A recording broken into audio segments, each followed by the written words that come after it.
देश भर में शिक्षा व्यवस्था और परीक्षा पारदर्शिता को लेकर चल रही बहस के बीच जलवायु कार्यकर्ता सोनम वांगचुक एक बार फिर सुर्खियों में है। नीट यूजी पेपर लीक समेत विभिन्न परीक्षा घोटालों के विरोध में उन्होंने दिल्ली के जंतर मंतर पर अनिश्चितकालीन भूख हड़ताल शुरू की थी। कई दिनों तक जारी उपवास के बाद उनकी तबीयत बिगड़ गई। दिल्ली पुलिस उन्हें जबरन सफदरजंग अस्पताल लेकर गई। उनके अनशन के 21वें दिन तबीयत बिगड़ने के बाद जब दिल्ली पुलिस ने ये कदम उठाया तो चारों तरफ इसकी चर्चा होने लगी। हालांकि जैसे ही पुलिस ने यह कार्रवाई की तो प्रदर्शन स्थल पर अफरा तफरी का माहौल बन गया। कॉकरोच जनता पार्टी के कार्यकर्ताओं ने पुलिस को रोकने की कोशिश भी की, हालांकि उन्हें कामयाबी नहीं मिल सकी। सीजेपी फाउंडर अभिजीत दीपके ने पुलिस पर मारपीट करने का आरोप भी लगाया। दिल्ली हाईकोर्ट में याचिका दायर कर उन्हें परिवार द्वारा चुने गए अस्पताल में स्थानांतरित करने की मांग की। हालांकि अदालत ने इस मामले में महत्वपूर्ण फैसला सुनाते हुए याचिका खारिज कर दी। तो चलिए आगे बढ़ते हैं और आपको विस्तार से बताते हैं कि आखिर क्या है ये पूरा मामला। लेकिन उससे पहले बात कर लेते हैं सोनम वांगचुक की पत्नी गीतांजलि जे आंगमो के जीवन के बारे में। दरअसल गीतांजलि जे आंगमो का जन्म साल 1972 या 73 में ओडिशा के बालासोर शहर में हुआ था। उनका बचपन का नाम गीतांजलि जैन भट्टाचार्य जी था, जो एक पंजाबी परिवार से संबंध रखती हैं। बालासोर एक छोटा और शांत शहर है जहां उनकी परवरिश हुई। वे अपने माता पिता की इकलौती संतान थी। बचपन से ही उनके मन में जीवन और समाज को लेकर कई गहरे सवाल उठते थे। उनके परिवार की जड़ें भारत विभाजन के समय भारत आई थीं।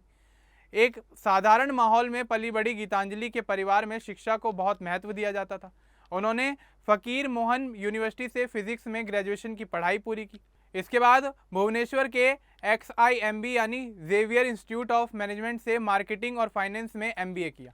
पढ़ाई पूरी करने के बाद उन्होंने कॉरपोरेट क्षेत्र में काम शुरू कर दिया और करीब 6 साल तक कई बड़ी कंपनियों में उन्होंने महत्वपूर्ण जिम्मेदारियां निभाई। हालांकि बाद में उन्होंने अपने जीवन की दिशा बदलने का फैसला किया। गीतांजलि के पति सोनम वांगचुक देश के जाने माने इंजीनियर, शिक्षाविद और जलवायु कार्यकर्ता हैं। दोनों लंबे समय से शिक्षा और सामाजिक बदलाव के क्षेत्र में साथ मिलकर काम कर रहे हैं। उनके परिवार में उनके बेटे आर्यन भी हैं, जिन्होंने अपनी मां के साथ कराटे प्रतियोगिता में सफलता हासिल की। गीतांजलि हिंदू धर्म में आस्था रखती हैं और अपने परिवार के साथ लद्दाख में रहती हैं। परिवार के सभी सदस्य शिक्षा, सामाजिक विकास और जनहित से जुड़े कार्यों में सक्रिय भूमिका निभाते हैं। सोनम वांगचुक और गीतांजलि का साझा उद्देश्य बेहतर शिक्षा और समाज में सकारात्मक बदलाव लाना है, जिसके लिए वे वर्षों से विभिन्न पहल और परियोजनाओं पर काम कर रहे हैं। गीतांजलि जे आंगमो ने शिक्षा, स्वास्थ्य और सामाजिक विकास के क्षेत्र में कई महत्वपूर्ण पहल की हैं। उन्होंने हीलियस बुक्स नाम की एक प्रकाशन कंपनी की स्थापना की। इसके अलावा AUM हॉस्पिटल्स, AUM ट्रस्ट और लव योर लिवर फाउंडेशन जैसी संस्थाएं भी शुरू की, जो लोगों के स्वास्थ्य और शिक्षा से जुड़े कार्यों पर ध्यान देती हैं। साल 2017 में उन्होंने अपने पति सोनम वांगचुक के साथ मिलकर Himalayan institute of alternatives Ladakh यानी HIAL की स्थापना की। इस संस्थान में वे को फाउंडर, डायरेक्टर और CEO की जिम्मेदारी निभा रही हैं।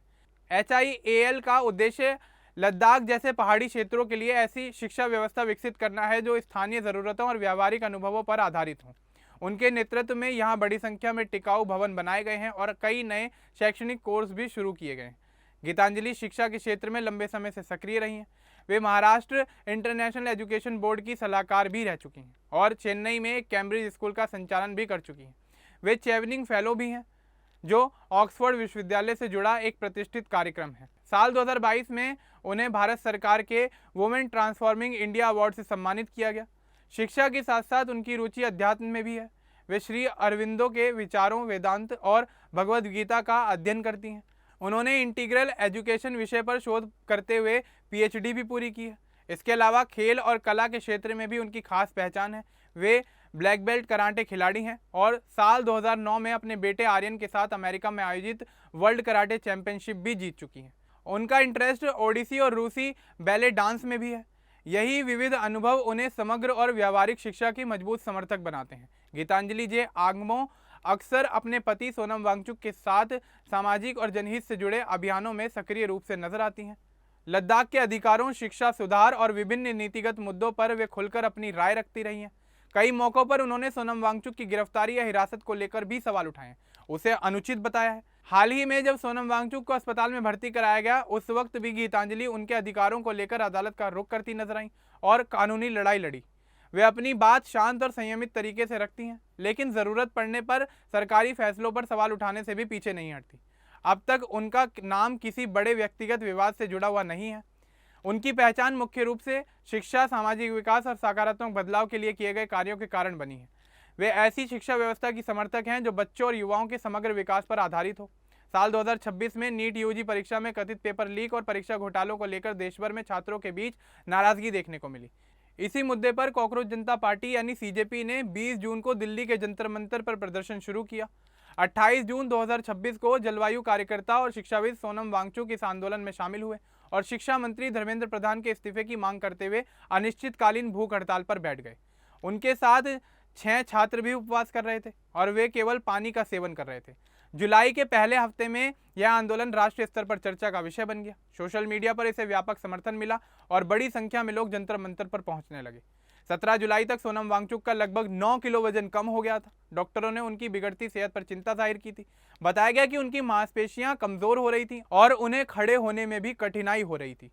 18 जुलाई 2026 को दिल्ली पुलिस उन्हें जंतर मंतर से सफदरजंग अस्पताल ले गई। पुलिस का कहना था कि अदालत के निर्देश और डॉक्टरों की सलाह के आधार पर स्वास्थ्य कारणों से यह कदम उठाया गया है। अस्पताल ने बताया कि वे कमजोर जरूर हैं, लेकिन उनकी स्थिति स्थिर है और लगातार निगरानी की जरूरत है। इसके बाद उनकी पत्नी गीतांजलि जे आंगमो ने आरोप लगाया कि उन्हें जबरन अस्पताल ले जाया गया और बिना सहमति के भर्ती रखा जा रहा है। उन्होंने अस्पताल की व्यवस्था, स्वास्थ्य रिपोर्ट और उपचार प्रक्रिया को लेकर सवाल उठाए। 19 जुलाई को उन्होंने दिल्ली हाई कोर्ट में याचिका दायर कर सोनम को डिस्चार्ज कर परिवार की पसंद के अस्पताल में भेजने की मांग की। हालांकि न्यायमूर्ति मिनी पुष्करना की बेंच ने याचिका खारिज कर दी। अदालत ने कहा कि सोनम हिरासत में नहीं है, उनकी हालत को देखते हुए सरकार का फैसला उचित है और जबरन इलाज का कोई रिकॉर्ड नहीं मिला। फिलहाल सोनम वांगचुक अस्पताल में है और उनकी हालत स्थिर है, लेकिन कमजोर बताई जा रही है। सोनम वांगचुक और सीजेपी के समर्थक 20 जुलाई को प्रस्तावित संसद मार्च की तैयारी कर रहे हैं और परीक्षा सुधार तथा जवाबदेही की मांग जारी है। गीतांजलि जे आंगमो ने ऐलान किया है कि यदि सोनम वांगचुक इसमें शामिल नहीं हो पाए तो वह खुद 20 जुलाई को प्रस्तावित संसद मार्च की अगुवाई करेंगी। अब इस पूरे मामले को लेकर, गीतांजलि जे आंगमो को लेकर, उनके जीवन से जुड़े तमाम पहलुओं को लेकर आपका क्या कुछ कहना है, हमें कमेंट बॉक्स में जरूर बताएं। बाकी इस तरह की और अपडेट्स के लिए हमारे चैनल को सब्सक्राइब करना ना भूलें। धन्यवाद।